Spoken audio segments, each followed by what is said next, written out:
All right. Welcome, everybody, to episode 101 of the Inglorious Bastards podcast. Today, we're kicking off part 3 of the trilogy. And there's no better way to do this than to have a world-renowned Tolkien scholar on the podcast. And I have the honor of having Dr. Verlyn Flieger tonight with me. Among other things, Dr. Flieger is Professor Emerita in the Department of English at the University of Maryland.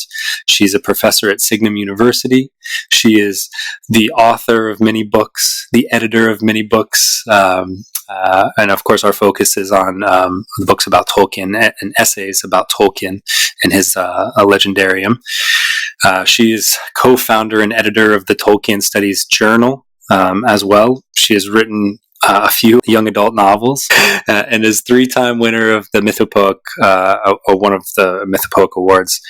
And the list just goes on and on. So I just wanted to thank you for coming tonight, Dr. Flieger. You're welcome. It's a pleasure to be here. So I guess let's start off like you do, like I do on my podcast, and like you've done on past podcasts. If you could just tell us a little bit about you and how you first came to Tolkien. Well, okay. I think you've already told a little bit about me. A little bit, yes. I spent the last 40 years or so teaching mostly Tolkien-related stuff in universities. Mm-hmm. I've told this story so many times. I first learned about Tolkien in the winter of 1956-57, somewhere around December or January. I don't remember quite which, but it was very shortly after the publication of The Return of the King, the final volume. Mm-hmm. And I was working at the Folger Shakespeare Library downtown in D.C. And one of my co-workers was British, and her brother back in England had just sent her this extraordinary 3-volume novel by somebody that none of us at the Folger, or indeed, I think, in the United States at that time, had ever heard of, by some guy named Tolkien. Some guy, yeah. Oh, who knew? I didn't even know he was an Oxford Don.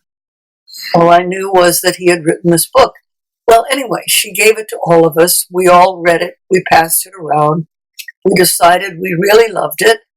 We all liked Strider. We all thought Aragorn was kind of boring.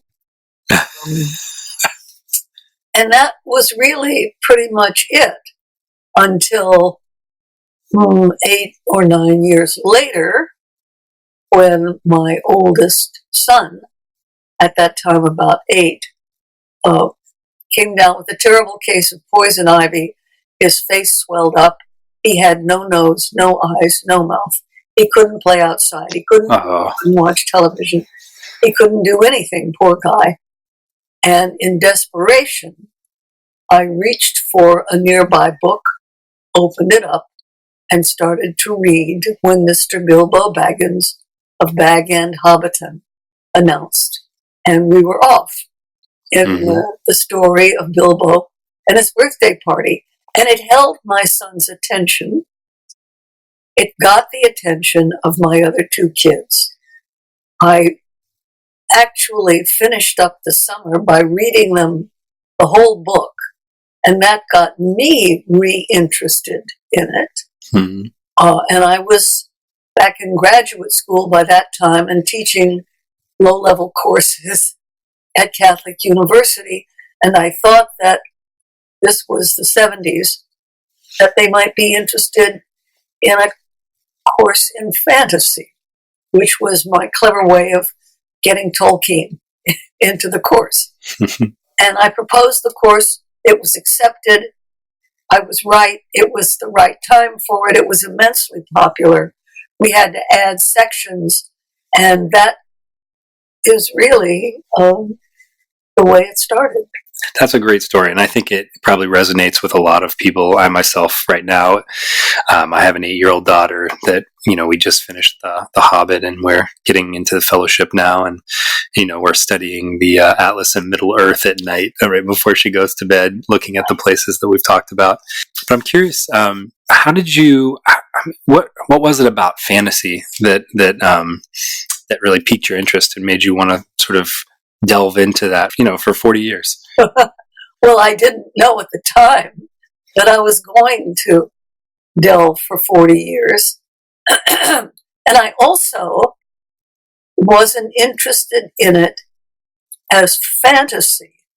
That was just my clever way of getting it included in the course. Mm-hmm. But what struck me about it was its, paradoxically, its reality, its solidity, its there-ness. It may have had hobbits and elves and dwarves, but it also had bread and cheese and mushrooms and rocks and forests and a very concrete and believable world. And characters that you could relate to. Yeah. Oh, characters that I loved. The 4 hobbits, particularly Frodo. I wasn't so much captured by the magic of it. There really isn't a lot of magic in The Lord of the Rings, and there really isn't a lot of fantasy. I was thinking of this earlier today. Just the subtlety with which Gandalf says certain things, and you're thinking to yourself, how could you possibly know this, right? That's the magic, right? They don't, he doesn't elaborate on it too much, but I think that's what piques the imagination. For me, it's going into that world, going into it deeply, completely. I don't think I had ever been so conscious of being in a book as I was when I read The Lord of the Rings. So conscious that when I got to the last page and stopped crying, I had to go back to the beginning right away and start again because I wanted to hang out with those guys. Yeah. I obviously love the story. Like so many people in this world, we want to be in that world. We want to write in that world. We want to compose our own stories in that world. So I guess I'll kind of I want to segue into my next question. But the goal for this evening is to kind of expand our knowledge on what we've already talked about on the podcast, and to go sort of deeper into our storyline. And I think you might actually be the perfect person to go into some details on some of these things, because I want to share some titles from your book. You have 2 books of essays, of collected essays from essays you've written throughout the years, and I want to read a few of these titles, and just, I mean, they're creative and interesting.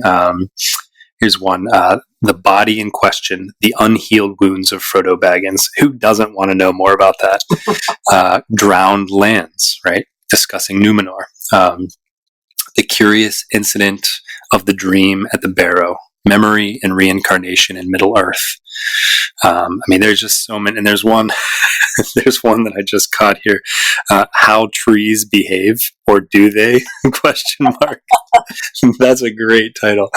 So, like I said, I think you might be the most ideal person to talk about some of these things. But as I was reading the essays, doing my interviews, and in doing my research, I've come across the titles of several other pieces of work. And as a casual Tolkien reader, my listener might not be familiar with some of these things. So I was wondering, there are 4 titles that I want to bring up to you, and I was hoping you could kind of give us the 10,000-foot view of some of them, if you're able. The first 2 are the sort of unfinished, I believe, time travel stories called The Lost Road and the Notion Club Papers, and the last 2 are sort of the collected letters of Tolkien and something that he wrote called On Fairy Stories.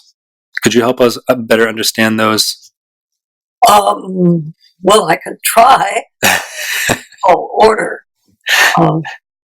If we start with the Lost Road and the Notion Club papers, would that be a good place? Yeah, that's a great place, and I'm sure we could probably talk for 4 hours on each of these things. But when I was reading the essays, if I hadn't had some clue as to what these things were, I think it would have been harder to sort of really go down that rabbit hole. Well, they are oblique in some respects. The Notion Club papers doesn't really tell you very much. The Lost Road tries to tell you more about itself. But I think we got to go back just a little bit, Jared. Sure. And remind ourselves that Tolkien's whole literary endeavor, and that started, the ambition started while he was still in school, and the actuality began when he just got back from the war in 1916, 1917. He was interested in the lack of English indigenous mythology. Mm-hmm. When the Greeks had mythology, the Romans had it, the Irish had it, the Indians had it, but there was no specifically English mythology. And his ambition was to fill in that gap, to write his version of what the English mythology might have been before Christianity arrived. Mm-hmm. And the Lost Road is the road back. He was great friends, as you probably know, with C.S. Lewis. Yes. And he and Lewis had this sort of agreement between them that since there wasn't enough of the kind of literature they liked, they'd have to write it themselves. And Lewis, they tossed up, and Lewis got space travel, and Tolkien got time travel. Lewis produced the 3-volume space trilogy in very short order, and Tolkien sat down and said, how do you travel in time? And that's not as easy as you might suppose. He ruled out a time machine. Yeah. He ruled out any kind of super mechanical device, but he thought that you might be able to go back through memory, which of course is all about the past, and that dreams might unlock that part of your mind so that you could travel that otherwise lost road. And that's what the first of the 2 unfinished stories is about 2 modern day Englishmen, a father and a son, and then another son, who are supposed to make connection with their Numenorian selves. There's a word we recognize. Yeah. And so they talk about, how do you go back? What's the way? One of the characters says, I would like to walk in the past as men walk on long roads. And the Lost Road was his first attempt at trying to put that into some kind of coherent form. It only lasted for 3 or 4 chapters. He abandoned it. He was also working on The Hobbit at the same time, and that sort of took precedence.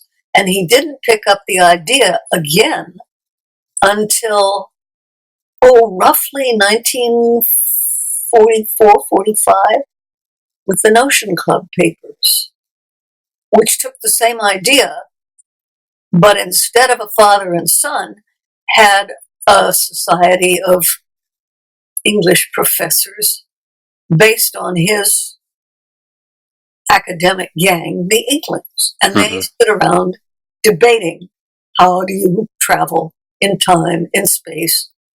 And he writes himself to the point where two of his Englishmen start to have dreams about a mysterious past that their waking minds are unfamiliar with. That gets published or pseudo-published as the Notion Club papers.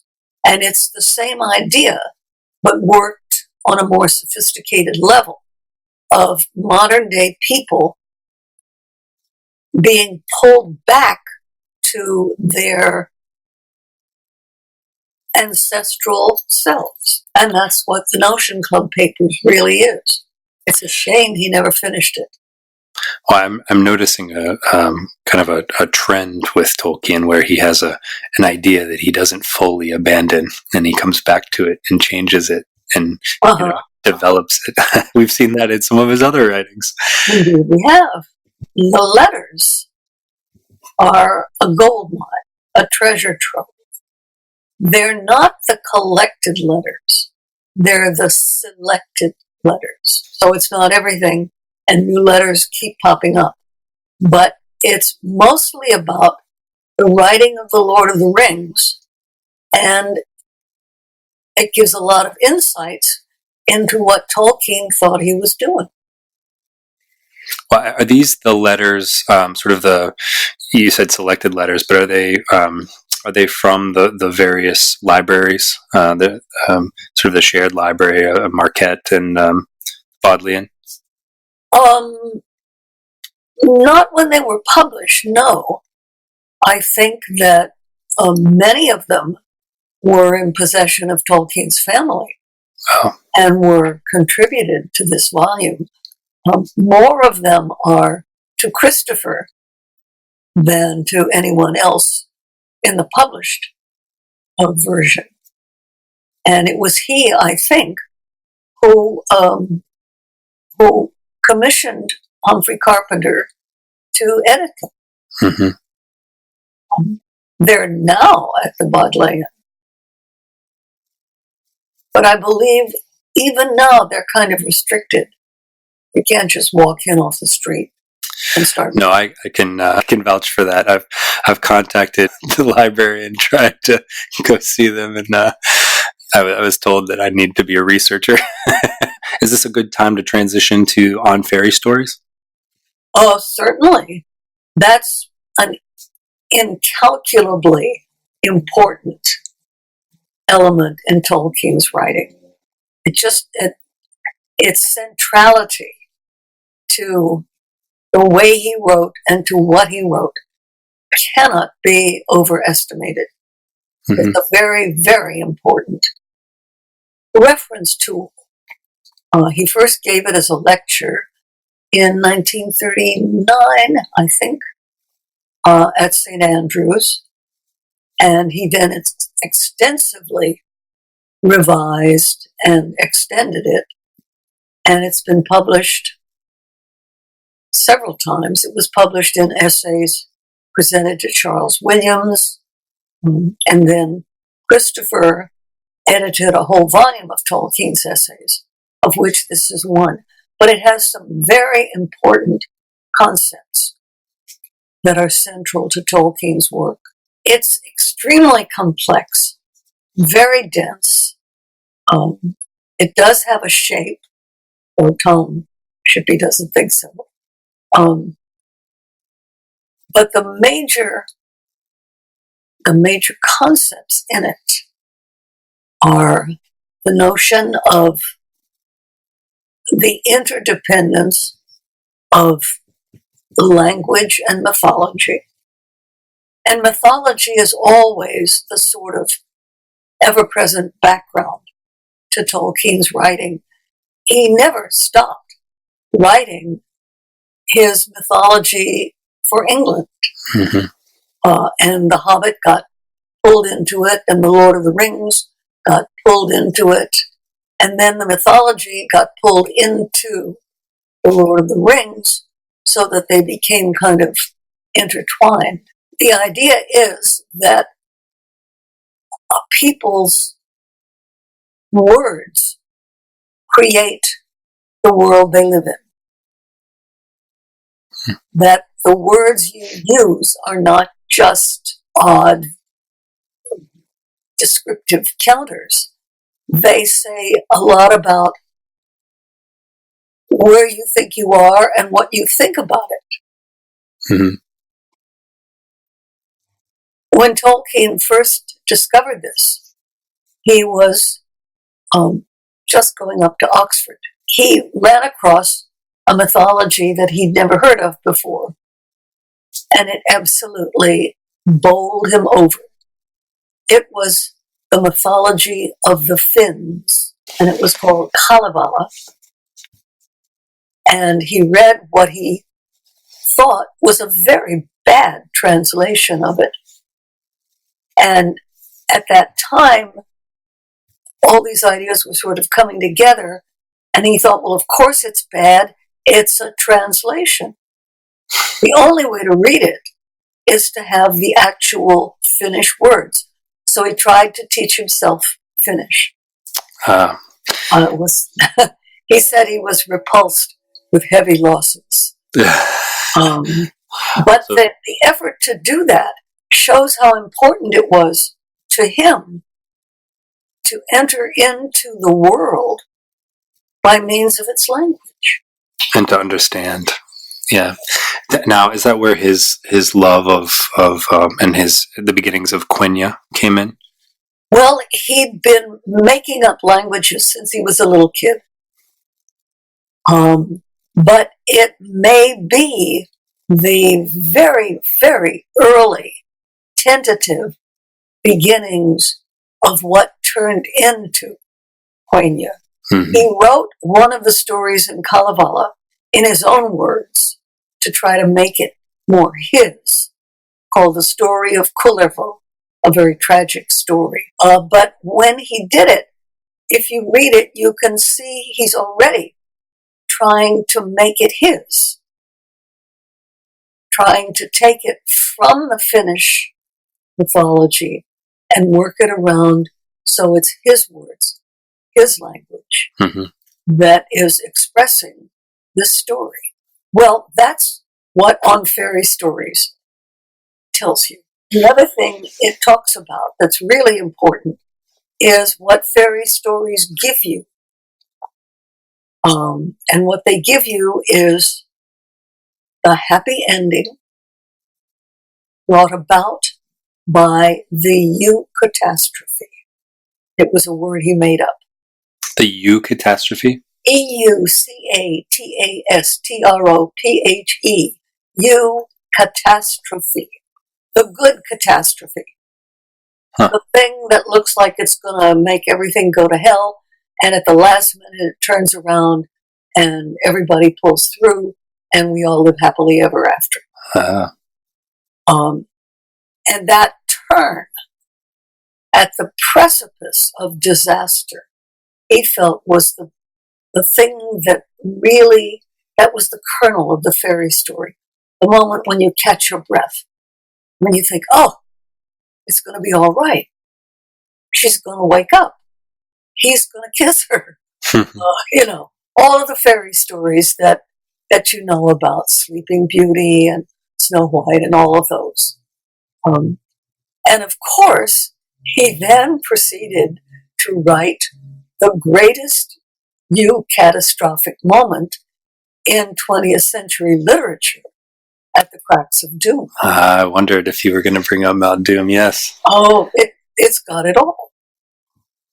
You get to that point, you can't believe that Frodo is going to claim the ring. He does, and at the moment of total disaster, when the whole brick wall is about to fall on your head, up comes Gollum, grabs the finger, bites it off, falls into the cracks of doom. The ring is destroyed and Frodo is saved. Right. It's one of the greatest moments in literary history, I think. I agree. But you can find it, you can see Tolkien's interest in it On Fairy Stories. The essay that is the sort of opposite number to On Fairy Stories is Beowulf, the Monsters and the Critics. Yes. Yep. Which was a lecture he had given about 2 years earlier. And that takes a completely different approach. It's about Beowulf, which is the great early English epic, but it's also about doomed courage, about fortitude in the face of disaster. It's about death. It's about mortality. And more than anything, it's about the importance of the monsters. In Tolkien's day, the general literary view was that it's a great poem, but dragons? Really? Couldn't they have written about real people? And Tolkien said, yes, dragons, really. That's what it's about. Because the monsters can embody the dark. The fact that we're all going to die. They're not trivial. They're not lighthearted. They're serious. Because they can say what it needs to be said so much better than a story of mere mortal heroism. You fight against the dark, and you lose. So the two essays sort of balance out the toggle in Tolkien's works between the doomed and the eucatastrophic. Wow. Well, it looks like I have some reading to do. I hope you enjoy it. I definitely will. And it seems like these are turning up. Everybody that I talk to and everything that I read, my library is ever expanding with each interview that I do. And I have a quiz. Yeah,